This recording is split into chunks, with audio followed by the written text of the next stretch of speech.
All right, so again, we just mentioned your stock trading at an all-time high. I also want to look at the price action in your company since that global IT outage. You're up double digits, more than doubling the rest of the cybersecurity sector. We saw some reports last week that some other companies are gaining on the back of some decreased confidence in CrowdStrike. I want to ask, have you seen a big boost in either business or inquiries for your business since that global IT outage? No, I don't think that has big impact on us or any other companies. CrowdStrike is a good company. They did make a big mistake, but I hope they learn from it. I think what we are employing all the time is much better quality assurance and processes that don't make a single update go to the entire world at once.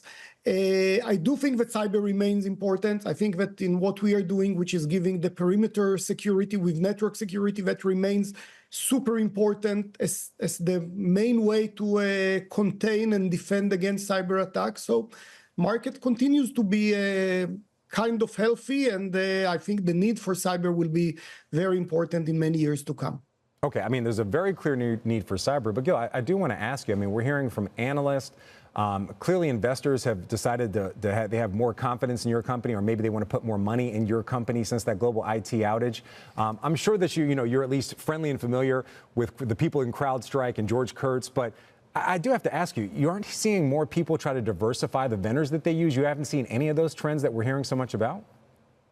I think it's very minor. Of course, some people can get upset about that, but I think overall the market will remain stable. Overall, I think, again, that's what I've seen in my 30 years of career. At the end of the day, one mistake is not something that it's something that people go on about their life and forget about it. They do check the company and the technology and what's needed all the time. I do think, by the way, that we will see more consolidation in cyber.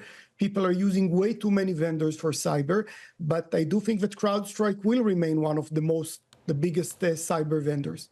All right. I want to get some of your data. According to your data, we've seen a 30% increase in cyber attacks year over year. Where are these cyber attacks coming from? Are they targeting any particular industries? I think they're all over. I mean, we're seeing it in almost every region of the world. They're targeting, but basically they're targeting everything that's weak. So I think we do see a lot of attacks on industries that are sometimes less secured, like government and education, for example.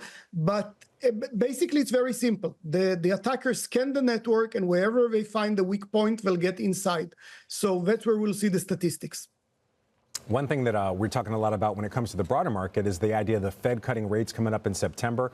Does that impact your business, whether it's your business internally or even your customer's business? Is that a meaningful impact? I don't know if it has very direct impact, but overall, I've seen over the last 2 years that the IT industry has been affected by slowdown and less spending. It did touch cyber as well, less than other industries, but it did touch our industry. And I think the fact that the Fed thinks that they got inflation under control and they do want to encourage more growth is overall good in macro. Again, I'm not a financial expert, but that's what it tells me. That's what your customers are telling you. You don't have to be a financial expert. You just have to listen to them. Before we let you go, one last question. Artificial intelligence. We've talked so much about how it's impacting cybersecurity throughout the year.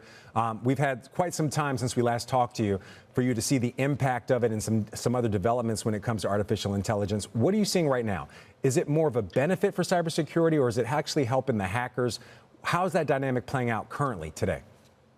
I think it's both. We are seeing more and more hackers using using AI as a mean to create stronger attack, as a mean to create fake identities and fake phishing emails and so on, and write malware itself. I think it will also help us and help everybody in the world in fighting that, because I think it gives us tremendous amount of control. And if I look at that, I think that AI can drastically revolutionize cybersecurity.